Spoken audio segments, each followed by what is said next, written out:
Hi, my name is Carl Olivieri, and today I'm sitting here with Mr. Jonathan Khayat, the Associate Director of Recruitment at Admissions here at McGill for the MBA and PMBA program. So Jonathan, what would you say differentiates the Desautels MBA from other business schools? Well, if we look in Canada, I think that there's two types of markets. There's the international market and there's the Canadian market. If you look at the international, I think that Canada has a lot to offer in terms of the quality of education that we have here, the quality of life, and also the opportunities.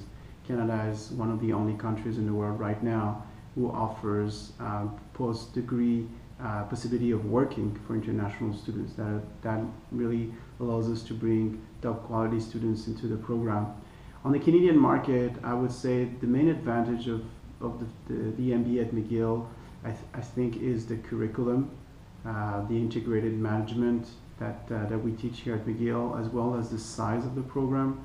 I think that most of the program in Canada are much bigger than the one in McGill, especially if you look at the ones that are two-year program in Toronto. You look at 350 to 600 students. I think that the size makes a big difference for the students' experience because it's part of the MBA to not only learn from your professors but also learn from each other. So when you have a class of up to 80 students where you get to know everyone and you can work with everyone, you have access to professors, you can, here at McGill, you can easily ask a professor for a question, go for lunch, sit down, discuss an idea or a business plan or something that you care about, you want to learn more about. I think that the size really allows that. And a lot of students are coming to us because of that, because they feel that our program is much more personalized, much more tailored to their needs. So those would be, I think, and it's the advantage of being in Montreal. I think Montreal is a very unique city in Canada, and we have a lot of people who are looking for this unique experience. When I travel across Canada, I often hear, "Oh, Montreal is amazing. Montreal is so special. Montreal is so different from any other place in Canada." So I think that being in Montreal, having a top university like McGill, having a very interesting and complete curriculum, and together with the class size, which allows you to really network a lot, is what makes our program very special. And what exactly are you looking for in candidates when selecting who gets admitted? So there's no perfect formula, and a lot of time I get the question, if I get a 750 GMAT, am I in? And I'm like, not necessarily. I can tell you if you get a 400 GMAT, you're out. That's for sure. But it doesn't, what we're looking for, first of all, I think we're looking for diversity. I think it's interesting having diversity in the program because we are a small program. And as I said before, you're going to be meeting all of your classmates. So if a lot of them have the same profile, your MBA experience is going to become very boring after a certain point. But having people who are coming from more than 20 different countries with backgrounds as far as banking to engineering to even professional athlete, or I think in your class we have a professional former dancer. I think that's what makes the MBA interesting, both for us on the recruiting side, for the professors, but as well as for the candidates. And what we're looking for people who have good academics, because first of all, it is an academic program, it's a master degree, so GPA and GMAT are important. People who are outgoing, because it's a small program, so you have to be, you have to participate, you have to be out there, you have to be someone who likes to share his experience and learn from others, so somebody who has a bit of a personality. That's something that we're looking for. And finally, I think that one thing that we look at, especially when we do the interview, is the candidates, the MBA alumni are going to represent us down the road. So if we have the feeling that those people are going to represent us well, they're going to be great alumni with great career, we feel during the interview and with the reference letters, etc., that they have the potential to be successful, then chances are they will be in the program. So it's not only about one component like the GMAT, we really look at several components, and we're looking for people who do well in all of them. Touching back on the point you said earlier on the GMAT and GPAs, Is there a lower limit that you look for when processing applications? Officially, no. If you look at our website, we don't have an official minimum GMAT score, an official GPA, minimum GPA. The reason is that sometimes people are coming to us and they're like in their mid-30s and they will tell you, you know, I did my undergrad 15 years ago, and I'm a very different person today.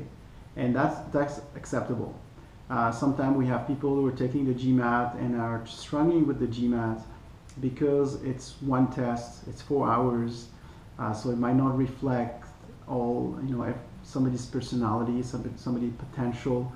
So we do look at like the closest you are to the average. For example, the average GPA is 3.3 out of 4. The average GMAT is around 670.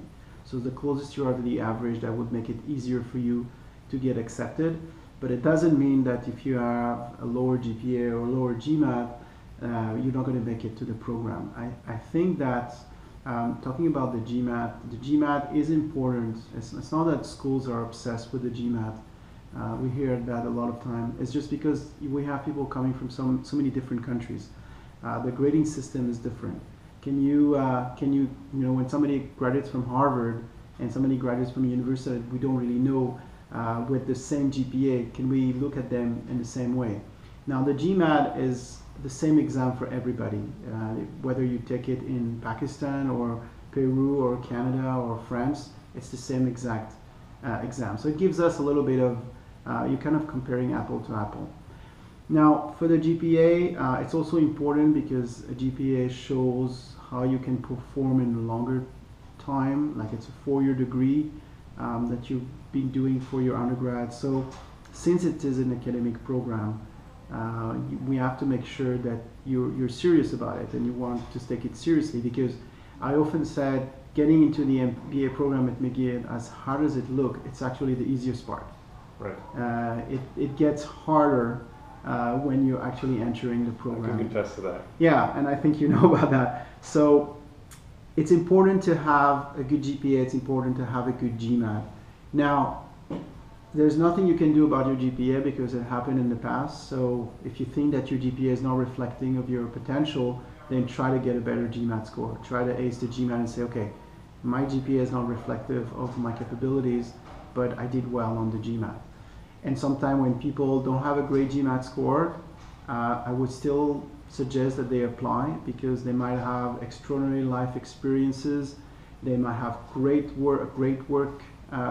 career before they enter the MBA program, they might have extraordinary extracurricular activities. So sometimes, you know, you don't have the outside perspective when you apply because you know yourself too much and you don't think that something that you did is exceptional, while when we look at it, we're like, wow, that's amazing, that's great, and we should interview this candidate. So I think that everybody should apply, and this is one of the reasons why we don't have a minimum GPA requirement and a minimum GMAT requirement, because we've seen along the years people with not great GMATs who were great candidates and had amazing career after finishing the program, and same thing for the GPA. And what types of mistakes do candidates typically make during the application or interview process? Sometimes they make mistakes even before they apply for the program, like being late for first meeting. So sometimes, you know, people are asking to meet with me, and they say, oh, I'm coming at noon, and then they show up 15 minutes later.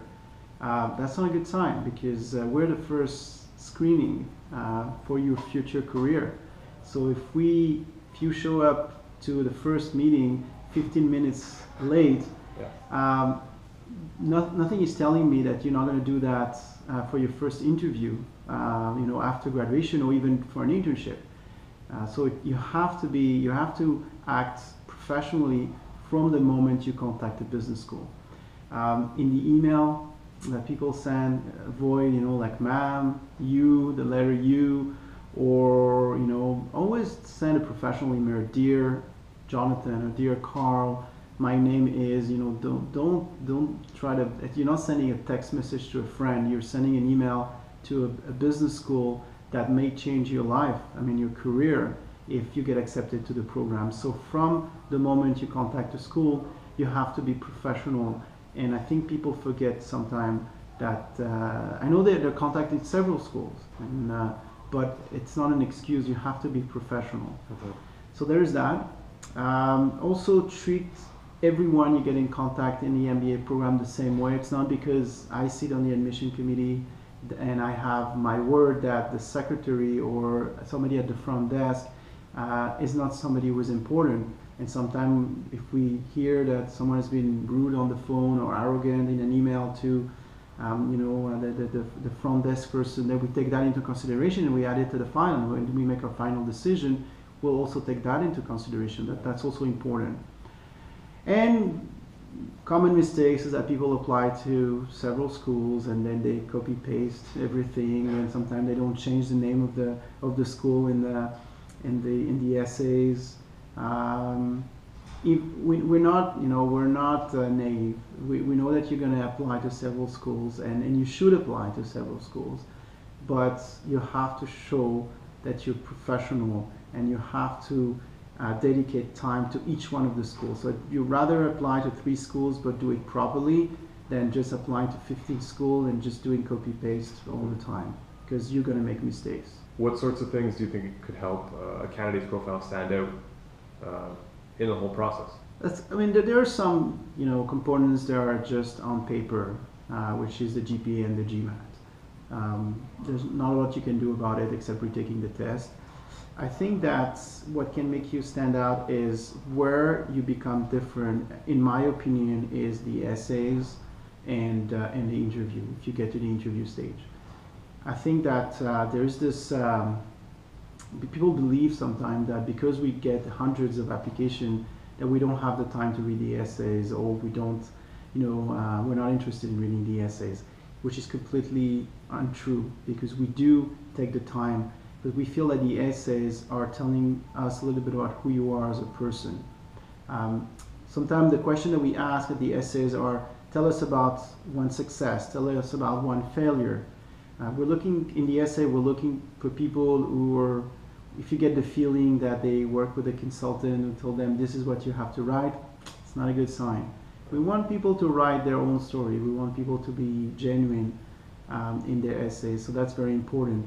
And also the interview. The interview is for most of the time, that's going to be our first interaction. We're going to see you, either it's on Skype or in person. So the interview is very important, and you have to come to the interview ready, which means that you have to do your homework. Even if you checked the website a few months ago or during your application, the day before the interview, go back to the website, check key elements of the program, prepare some questions, but not questions that are so easy to answer that they are on the front page of our website, like how many students you have, or try to find questions that are relevant to you and your experience with the MBA program at McGill. And also during the interview, again, the interview, you should take the interview as an interview for your future job post-MBA. So be on time, prepare, have some questions ready, dress professionally. Like if you come to me for an interview for the MBA program, you should act the same way you would go for a job interview post-MBA. That's the same, you should be in the same state of mind, because sometimes people don't take the interview seriously enough, and a lot of time when we are hesitating in accepting an applicant to the program or not, it's down to the interview. And if the interviewer said, you know what, maybe that person is a bit borderline, like average GPA, average GMAT, but the interview was extraordinary. That person did very well, strong personality, strong potential, charismatic, then we will say yes. On the opposite, if sometimes people look great on paper and then you interview them and it doesn't go as well, then the answer will probably be no. So this is why the interview has to be taken extremely seriously. If you make it in the interview, it's a good sign. It means that what we saw on paper so far seems to be very interesting and we want to know more about you. But for a lot of cases, the interviewer is make or break the deal to get your acceptance into the program.